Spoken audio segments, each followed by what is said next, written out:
Hello, everybody. Welcome to the Most Accurate Podcast. I am your host, Jennifer Akins, joined by my pal, Justin Edwards. Before we get into anything, what I and the people need to know: A, how was the bachelor party on the boat? And B, did you create content with an exotic dancer in the vicinity? The boat was great. I did create content, but it was just a bunch of guys. No exotic dancers No on the exotic boat. dancers. I made No some females of content. any kind on the boat? No, Okay. that's my story. All right. Okay. Well, we'll talk about this. I'm off sticking to camera. it. We'll talk about it off camera. Justin, other than that, how you been? Fantastic. Week one. This is like, I like this weather more than like the full on fall because then it's just like 40 degrees for a few months. And I think that's the worst possible temperature. So it's still nice out. It's not like smoldering. You can still see the sun and hear some birds, which is nice. Not the 5 months of gray that will be coming shortly where I live. Depends. Oh, maybe I should turn my phone off for this. Depends where you live. I don't live in a place where there's 5 months of gray. I live in a place where there's 300 days of sunshine. So I know. Very jealous. All right, I just turned on my flashlight instead of turned off my volume. That's anyway. Welcome everyone. Week one, people. We made it. This summer was a lot. This past couple weeks was a lot, but hopefully you guys all drafted. If not, you've got a couple days. I still have one remaining draft tomorrow night because I'm a sicko and joined a random league 2 days ago. What is it? Just normal 12 team? It's a 14 team, and it's nice. So it stemmed from a stupid Facebook group of a band that I really like, right? And they're like, "Hey, we want to do a themed fantasy," and I'm like, "These people have no idea who I am. I'm gonna climb in there and win the damn thing." So I did. So yeah, that draft is tomorrow night. It's 14 team. I don't even know the scoring. I didn't look, but whatever. It will, I'll look before. You'll be all right. I'll look before I draft, but I feel like I will be all right. But for those of you, thank you for joining us. This is the streaming show. If you just stumbled upon it, Jess and I have been doing this for a couple years now. Every Tuesday, it'll be every Tuesday at noon Eastern. And we go over the four streamable positions: quarterback, tight end, kicker, and defense. Normally, we will start out by going over how we did the week before. Obviously, we're not going to do that today because there is no week before. But and I will preface this by Justin and I don't have a ton to go on for this. So as far as streaming goes, these are our recommendations. But it's all vibes. It's all vibes. We don't have a lot yet because nothing has happened. But we do have, players that we feel like could be an asset to you if you are streaming those positions. Before we get to that, of course, we have to do the weird sport of the week. This week, we have bird song contests. Okay, this is a real thing. It happens in 22 countries, 36 different species of birds. They're in cages. Basically, it's which birds tweet the most within a certain amount of time. The thing that I found interesting about this is there's actually a doping scandal within the birds. The birds. You hate to hear it. You hate to hear it. There's accusations of testosterone use in the birds.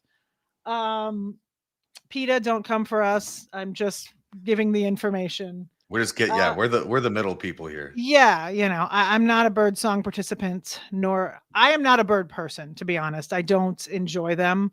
I don't have a problem with them like outside in the world, but I do not want one in my house. I think they're loud. Well, my kid has been pestering me for one for probably 10 years now, and I laugh. They are loud, yeah. They're just annoying. Like, that's not a pet that I want to deal with. Maybe like a parrot would be kind of cool because you can teach them to talk and stuff. But anyway, we had actually sidebar. My cousin, my aunt and uncle, they had a parrot when we were little, and we would go to Thanksgiving at their house, and it would just scream out profanities during Thanksgiving. It was amazing, especially for like a 6-year-old. It was the best thing ever. Oh yeah. So they're good for one day a week at least. They're good for one day of the year. I'm sorry. One day of the year, they're hilarious when they're not yours. But then there you go. That's birdsong contest. Justin, do you have anything to add to that? No. Do you? I imagine you don't have the Merlin app, do you? Where you like listens to birds and tells you what kind of bird it is. No, no, I do not. It's pretty cool. That's all I've Yeah. got.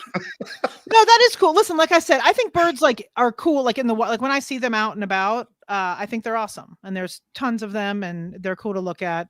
Yeah, but I'm not participating in a bird song contest, nor do I want one in my house. No, same. Big agree. Okay, cool. Let's move on. We see your question there, Payun, but we'll get to it in a bit. I guess let's start. Before we get into streamers, also, just so everybody knows, these are going to be players that are 40% rostered or under in Yahoo leagues. So if there's someone that you like that clearly, you know, they're over rostered, we're not going to talk about them because they're not available for streaming. And they may be in your league, right? But Right. in general, 40% or under. All right, we're going to start with the quarterback position. There's actually some good choices this week. I mean, like I said at the start of this is all really on paper because we don't have anything really to go on. But my number one streamer for the week is Bryce Young. He is on the road in Jacksonville against the Jaguars. He is 27% rostered. So once again, we don't have the information, but last year the Jaguars were dead last. They were 32nd in quarterback adjusted, schedule adjusted fantasy points allowed. They didn't have too much of upgrades that I could see on their defense, so they're probably going to be bad again. Bryce Young has a new fun weapon in T-Mac there, so Bryce Young, I think he's a good option. Justin, anything to add? Yeah, I don't think the Panthers made enough. I'm sorry, the Jaguars made or the Panthers, to be honest, but I don't think the Jaguars made enough upgrades to defense that we should be super scared of them. So yeah. So fire him up. With that. He's available in 27, or I'm sorry, he's available. I'm not going to do math, but he's only 27% rostered right now for all of you out there. The second guy I have is going to be Tua Tagovailoa. He is on the road against the Colts. So Miami did upgrade a little bit, right? They upgraded their O-line a little bit. They got James Daniel. Actually, you should really talk about this and not me, and then the rookie who I can't pronounce his name and I'm not going to pretend, Jonah or other. Jonah. So yeah, that's the O-line there for the Dolphins. They have made an upgrade. Nothing super crazy. They're not going to be great, but okay. And then the Colts were 25th last year against the quarterback. And they, so I feel like people obviously are scared of the concussions and all that, but for week one, I think for a 1 week sample, we don't have to be too scared of it. Yeah, I think for a 1 week, trot him out there. He's only 25% rostered. I can do that math. He's 75% available in your Yahoo leagues. So yeah, I think he's someone that is a possibility, in a league if you kind of went late round quarterback or didn't go quarterback at all or planned on streaming. Anything to add there? No, I think that when he's up and he's ready to go, even if Tyreek takes a step back, he's got a lot of catch and run weapons with him and Waddle and Achane, who seems to be completely in the clear. So, Tua is a fantastic floor play, and obviously not over the course of a whole season, but in particular matchups, he's a very good floor play. Yeah. And like Brian says, you got to use them before the wheels fall off of Miami. As a Dolphin fan, I don't love reading that, but I get it. The expectations. Hard to argue, though. The expectations are very low. Very low. All right. Third guy. I actually have 4 quarterbacks for you all today, which it's some deep pools in week 1. Deep pool in week 1. You love to see it. Yeah, may not happen. Week 3. Number 3, Joe Flacco. Against your Cincinnati Bengals, Justin, he is only 4% rostered. So he's out there for you guys. We think, you would think, right? The Browns are going to need to hang with the Bengals. The Bengals should be high scoring in week 1 as well. So Flacco is probably going to have to throw a lot. I feel like he's a good option there. And he's free at 96% of leagues. Yeah. Second highest game total of the week is the Bengals Browns. So just taking a stab at a quarterback in that situation. And we know the last time Flacco was in Cleveland at the end of 2023, he was throwing the ball over the place. So we'll see if they do it again. Yeah. And also last year, the Bengals were 28th in quarterback schedule adjusted fantasy points allowed. Obviously that number means nothing, but whatever. It's something, I guess, to throw out there in week 1. All right. I have a bonus week 4. You need to hold the throw up from your mouth before I say his name. And that is Daniel Jones. Yes. Ladies and gentlemen, Daniel Jones, he is only 5% rostered. He's playing Miami, like we just talked about. Miami secondary is not great. And Daniel Jones has good O-line, probably, the best one he's had.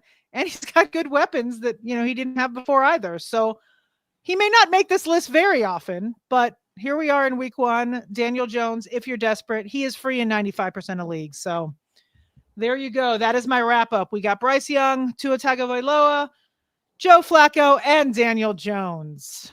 All right. Before we get into tight end, let's answer some of these questions from the folks out there. All right, Payun. Let's see. Please need help. Half PPR.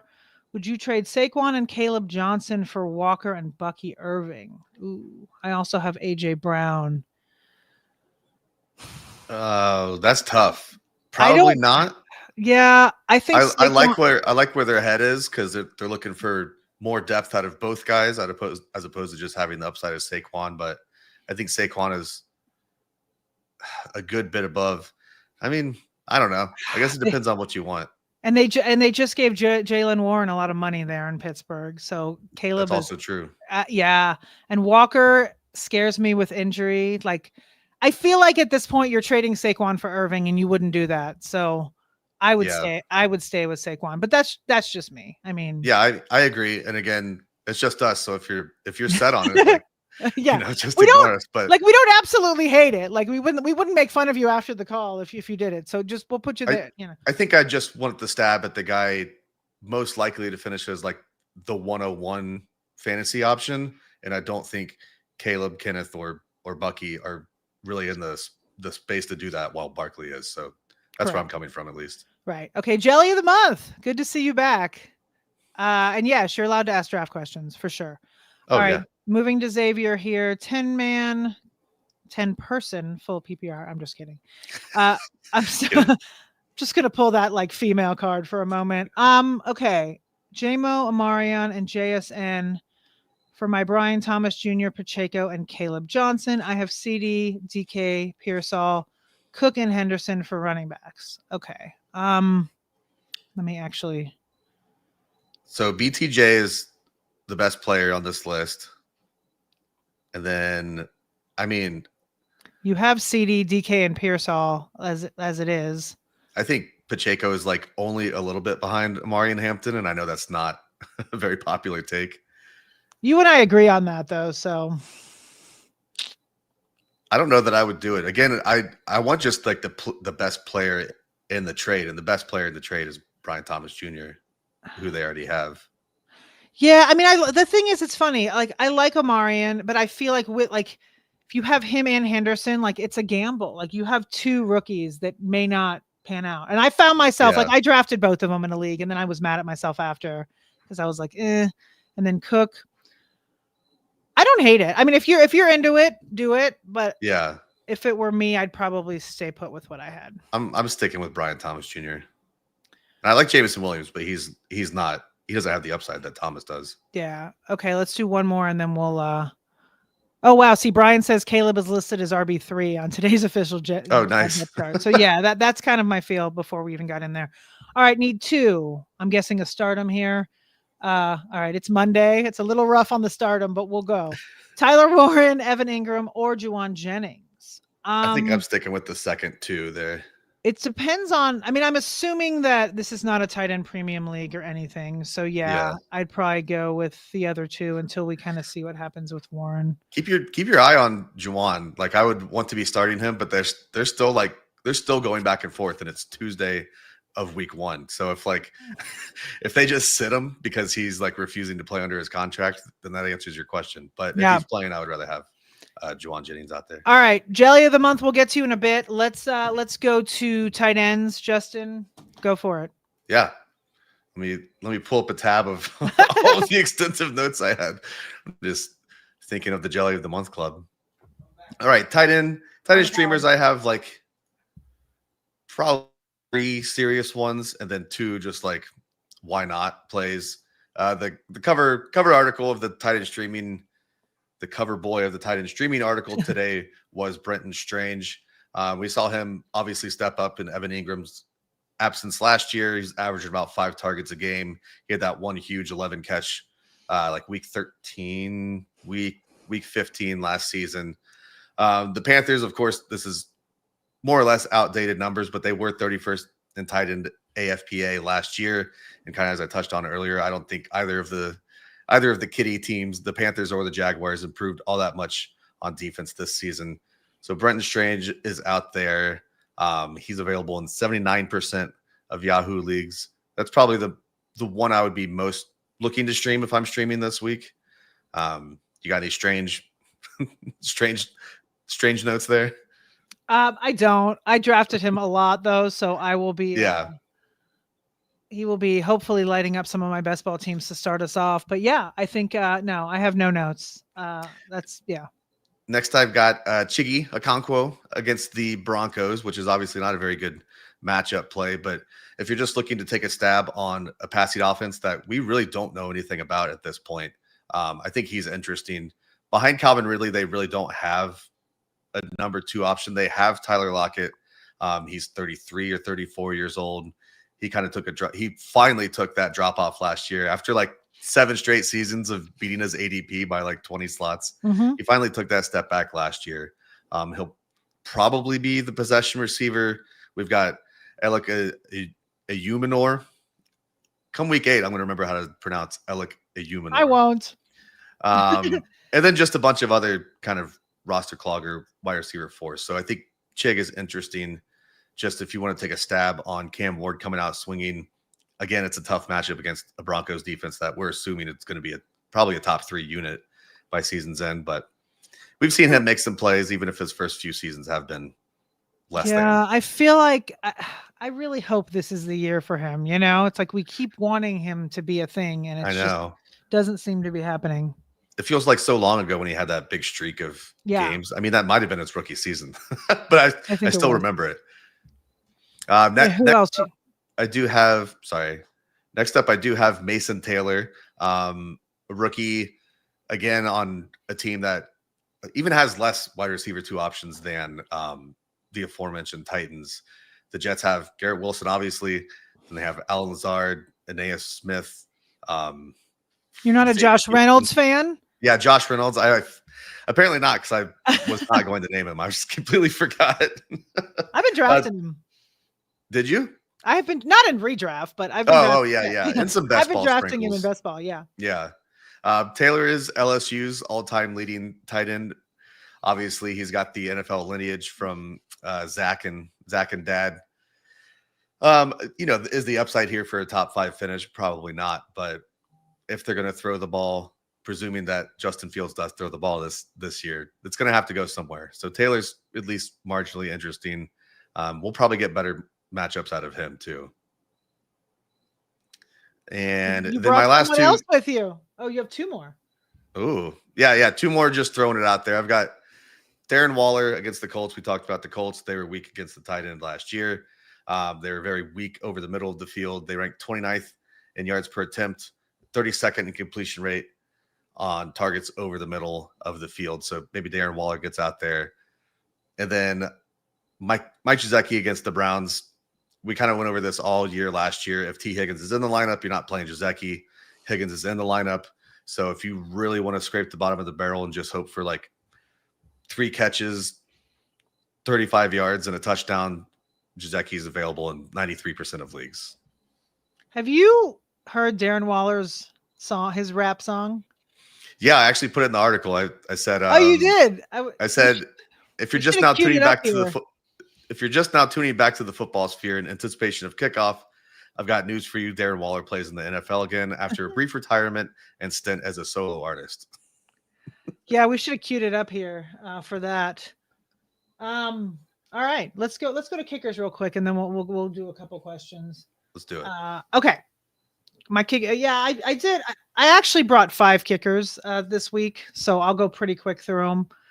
And there's actually more. I think I have 6 or 7 in the article. But all right, let's. So many. So many. Well, it's week 1, right? I mean, everyone's undefeated. All right. Number 1 guy I have is Matt Gay, who is now on the Washington Commanders. They've got an NFC rival game against the Giants at home. He's only 19% rostered. The Commanders have a team total of 25.75, and they're favored by 6. So those are the metrics that I use. Matt Gay is my number one streamer there. Number two is everyone's preseason darling, Cam Little. He is at home against the Panthers. I'm actually surprised he's only 33% rostered. I know. After he hit like a 90-yard field goal. I was like, people are going to overdraft him in like the 7th round, and it's going to be, but it didn't happen. He's only 33% rostered. But yeah, the Jaguars are favored by 3.5, and they have a 25-point team total. So he should probably, add some points there to your roster. Third guy I have is Brandon McManus. He is home against the Lions. Once again, another division game, NFC North. The Packers are favored in this one by 2.5, which I kind of found surprising, but they are favored by 2.5, and they have a 25-point team total there. And McManus is free in 93% of rosters. So he's there for you if you need him in those deeper leagues. This one I have is, Chad Ryland. For those of you who don't know who he is the kicker for the Arizona Cardinals. They're on the road, but they're in New Orleans, right? They're playing in the now Caesars Superdome. So they're playing in a dome. New Orleans is not going to be good, right? So at least in theory, they're not going to be good. They have a 25-point team total, and they're favored. No, I lied. I'm sorry. 24.5 team total, and they are favored by 3.5. So, and he's 1% rostered. So if you're desperate, he's there too. I have one more deep guy. Someone that I'm sure most of you have never heard of, and that's Spencer Schrader, who is the kicker for the Indianapolis Colts. Once again, we've talked about this game quite a bit already, but they're at home against Miami, and they're actually favored by 1.5, and he is 0% rostered. So if you are in like a 20-team league and you need a quarterback, a kicker, Spencer Schrader is your guy in week 1. So there you go. Matt Gay, Cam Little, Brandon McManus, Chad Ryland, and Spencer Schrader. Those are your kicker streamers for week 1.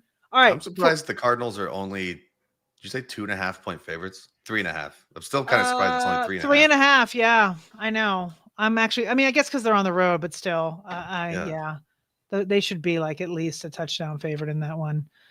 Okay, let's see. We got Jelly of the Month is back.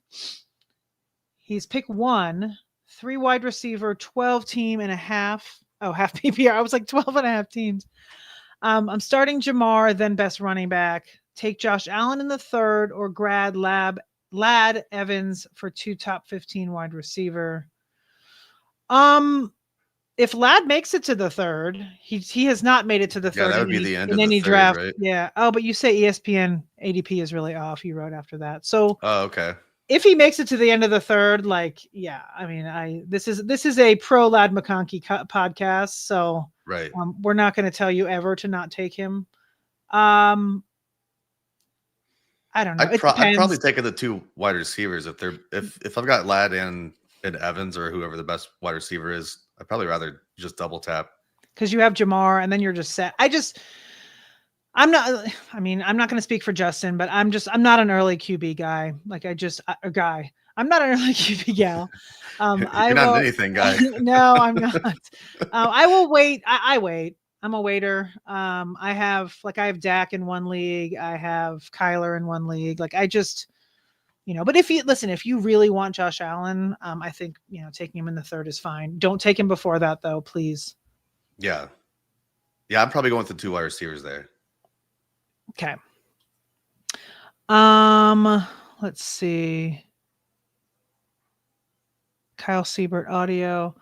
I have Josh Allen. Should I flex both Keon Coleman and Shakir, or should I use Ollie Gordon and Jacoby Myers?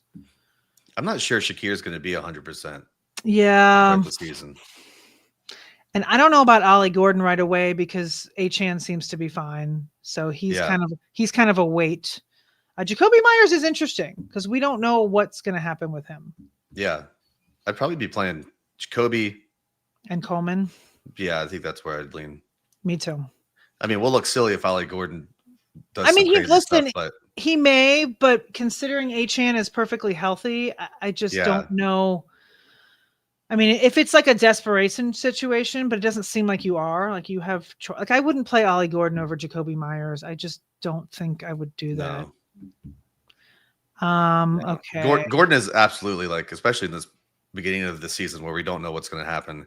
He's definitely like a 2-point or 17-point play. And right. I'd rather have someone score 10. Yeah, exactly. Okay, stream the cards. Well, we're going to get to the defense here in about 2 seconds. Actually, let's do that now. Justin, go. Yeah, let's do it. Perfect time for the question, because the first defense that I'm going to rattle off is the Arizona Cardinals at the Saints, where they are apparently 3.5-point favorites, but will probably be bet by me in about 25 minutes or whenever we get off this podcast. Spencer Rattler gets the nod, start things off for the Saints. It seems like they're just kind of throwing him out there for now to see how Shuck progresses over the next month or so, but obviously we'll see. So Rattler gets the first chance to get kind of thrown to the wolves by this offensive line that did get some boost season, but still not a great unit. The Cardinals did rank 28th in ESPN's pass rush win rate last year. They added Dalvin Tomlinson, Calais Campbell, and Walter Nolan in the first round. So I think they'll have a pretty good time here. Rattler had a lot of pedigree at one point. He fought tooth and nail to beat Jake Haener last year after Derek Carr went down, and it looks like he's beat Shuck for now, but I think we'll see about that. This will be the first of what I assume is many losses from the New Orleans Saints in 2025. Right. Next up is the Commanders versus the Giants. Oh, sorry, I should have said the Saints are 34% rostered right now. The Commanders are 30% rostered right now. They get the Giants. They are 5.5-point favorites. It's still not super clear whether left tackle Andrew Thomas is going to start the season on the field. Apparently, he participated in walkthroughs yesterday or Monday, and we'll find out more tomorrow on the injury report. But it's, we're a few days left from kickoff, so it's not a good sign that their best offensive lineman is still probably not going to play. They'll be playing from behind. Russell Wilson is obviously not someone that we are concerned about at this stage of his career. The two more here, I've got the Bengals at the Browns, kind of obvious. It's what could be a high scoring game. We've got Joe Flacco, who's kind of thrown caution to the wind over the last few years of his starting stints. He had 7 interceptions and 6 starts last year for the Colts. He had 8 interceptions and 5 starts with the Browns back in 2023. Browns offensive line, kind of like the Saints, looks like it's improved, but probably not something we should be super concerned about. The Bengals did eventually sign Trey Hendrickson, and they've got what's his name? Shamir. Kind of playing the other side of the line. We'll see how much he fires off in week 1, but the Bengals are only 9% owned. So it depends on what you think of Joe Flacco and the Browns offense. And then I've got one last one. The Dolphins at the Colts, right? Yeah. Dolphins are at Colts. Oh, yeah. Oh, yeah. I'm like, did I just make that up? No, we talked about it probably 5 times already. I know. In They're the last 20 minutes. Every single player is one on this game at least. So Daniel Jones, we all know Daniel Jones, 10 touchdowns to 13 interceptions over the last 2 seasons. He had a 5.95 yards per attempt over that span. That would have ranked 42nd out of 44 qualifiers last year. Back in 2023, he had the second highest pressure to sack rate in the NFL at 31.9%. If the Dolphins offense starts off hot, as it typically does in the early portions of the season, it'll put heat on the passing game, and hopefully we see a lot of Daniel Jones dropbacks. So to recap, it's the Cardinals at 34% rostered, or 66% available. Good job. The Commanders at 70% available. The Bengals at 91% available. And the Dolphins all the way down to 97% available, taking on Daniel Jones in his first start as a Colt. So there's some pretty good options there, honestly. There are. And, Kyle asks, this is an interesting question. Green Bay or Arizona?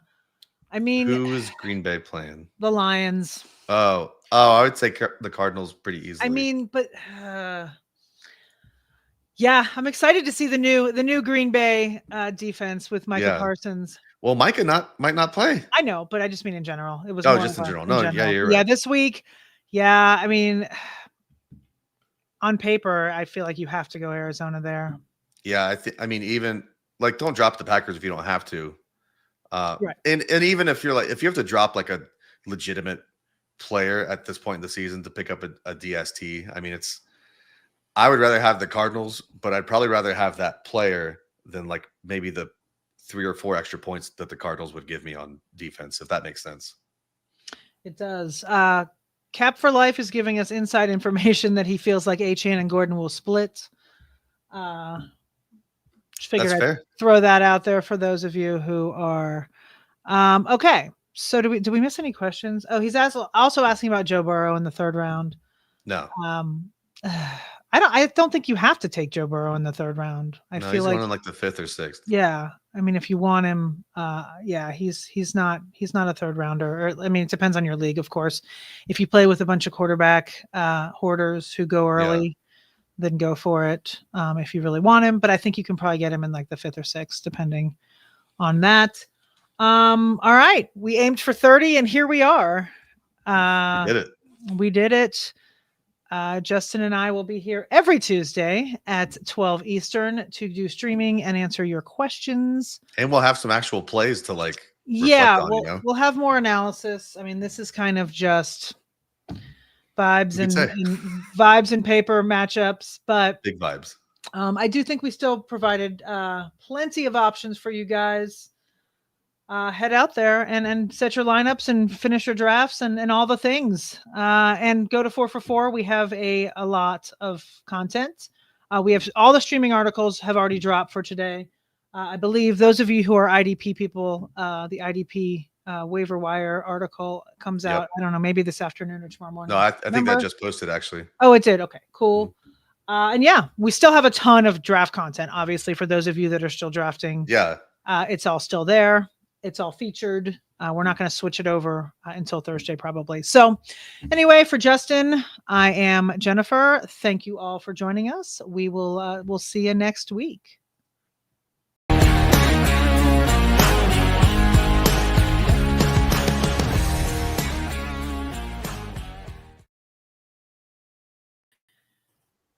Do you see